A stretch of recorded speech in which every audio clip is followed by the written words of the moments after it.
Our keynote speaker today is a nationally recognized leader in her field, a brilliant innovator, and a courageous trailblazer.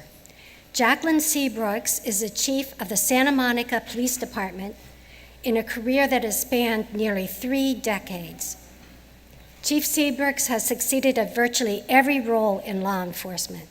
Many of these roles were not traditionally available to women as Chief Seabrooks was rising through the ranks. In fact, she was the first woman to serve as a sergeant at the Santa Monica Police Department, the first to be promoted to lieutenant, and the first to be named captain. She was also the first woman to be named chief of police in Inglewood, California. During her tenure in that office from 2007 to 2012, she was instrumental in lowering the community's crime rates to what they were in the mid-1970s.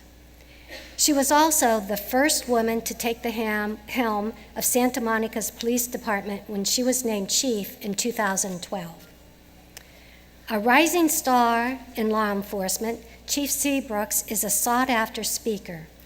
She has developed a widely acclaimed cultural competencies program and lectures on that topic to audiences around the country.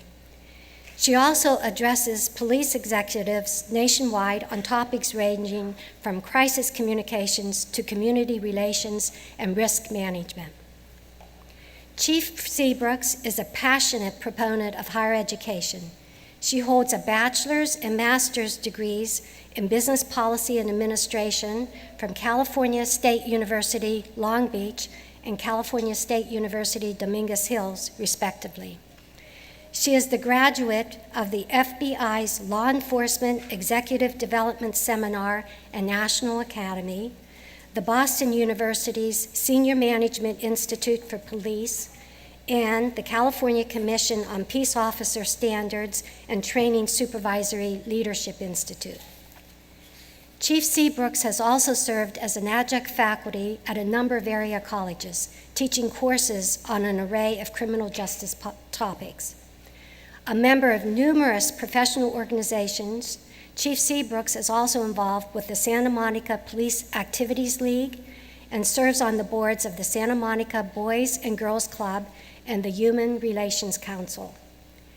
Ladies and gentlemen, it is my honor to introduce Chief Jacqueline Seabrooks.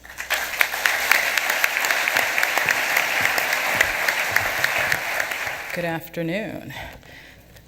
After that kind of greeting, I never know what to say, and particularly after the student speaker who was very relevant. So I say thank you to you all, and thank you, President Ryan. And I have to say that when I hear a woman's name and the word president before it, I always get a good feeling. It puts a good vibe in the environment.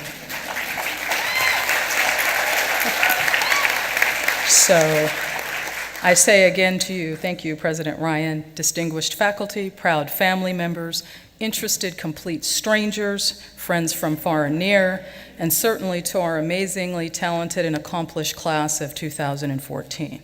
Let's make some noise for those graduates.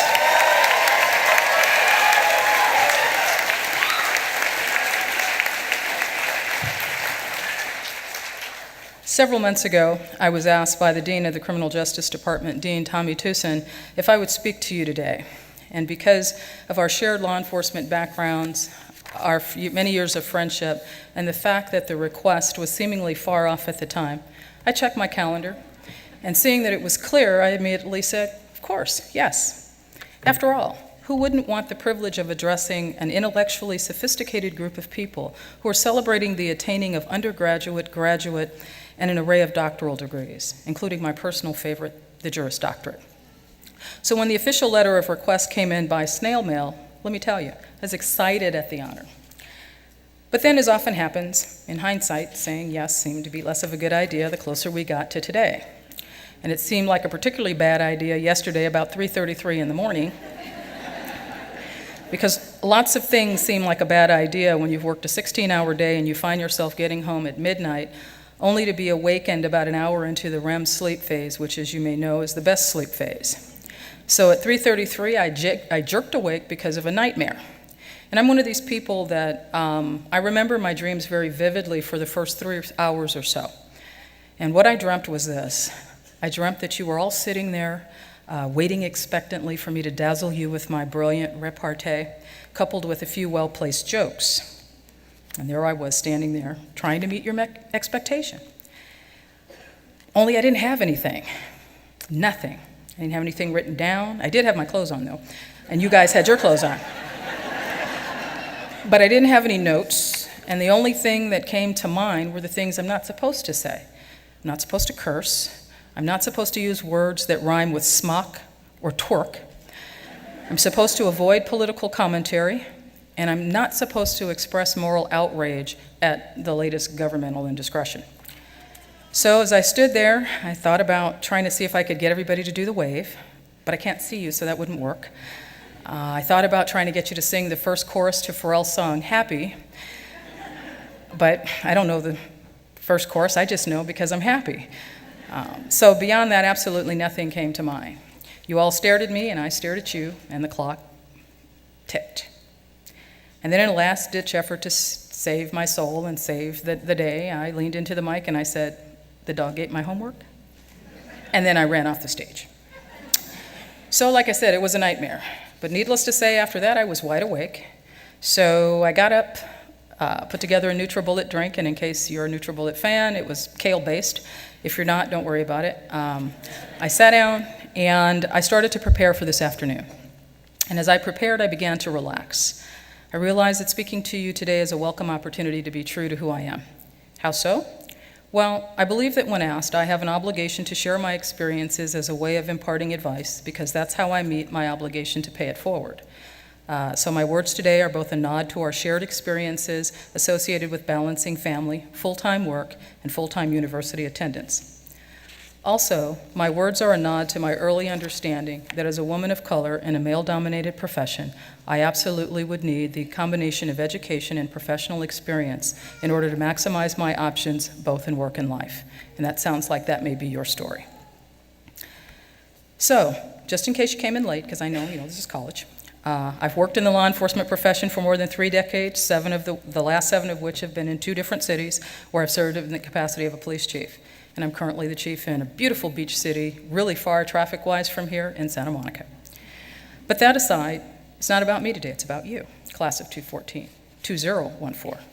Before I go any further, though, I wanted to let you know that I'm truly honored, sincerely humbled, and I'm privileged to be able to share what I hope would be some inspirational words of advice at this pivotal point in your real-life journey. And real life this is. Because although the real graduates of CalSouthern sounds like a really snazzy programming opportunity brought to us care of the Bravo TV network, this isn't reality television. This is your life. And although I've been on television, I don't play a chief on TV, I do it for real. And speaking of reality, today is the beginning of a whole new reality for each of you. And that reality is one of a journey. And much like you, my quest for ongoing education has taken me on a journey. And it has been quite the experience. And over the course of that journey, I've weathered some storms and experienced my share of life's trials and tribulations. My life's journey has been at times wonderfully interesting and at others oddly Kafkaesque in an eerily surreal and nightmarish kind of way. I often liken my journey to a road trip. I've been on high roads, low roads, bumpy roads, toll roads, in the fast lane, in the slow lane, on dead-end roads where U-turns were required, been off the road on occasion, and on collision courses with seemingly fixed objects at other times. Sometimes I've even been in a blind curve. But despite all of that, I've also traveled some very scenic routes. As a side note, can't you tell? I've worked traffic enforcement and I took a lot of collision reports in my time.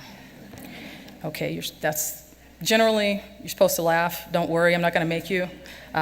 This is Irvine, I'm from Santa Monica. But you see why I don't do stand-up as a day job.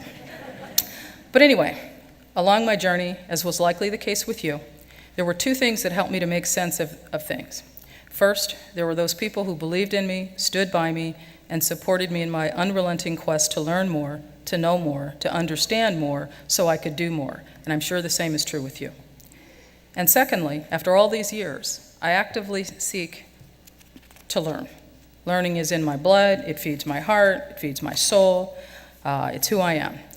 And because I understand the need to continue learning, I, like you, also understand that this quest for knowledge has a companion obligation that any knowledge must be assiduously applied to real-life situations, particularly those which benefit others. So graduates, contrary to popular opinion, today isn't the end. Today is the beginning. It's the beginning of a new reality for you, a brand new reality.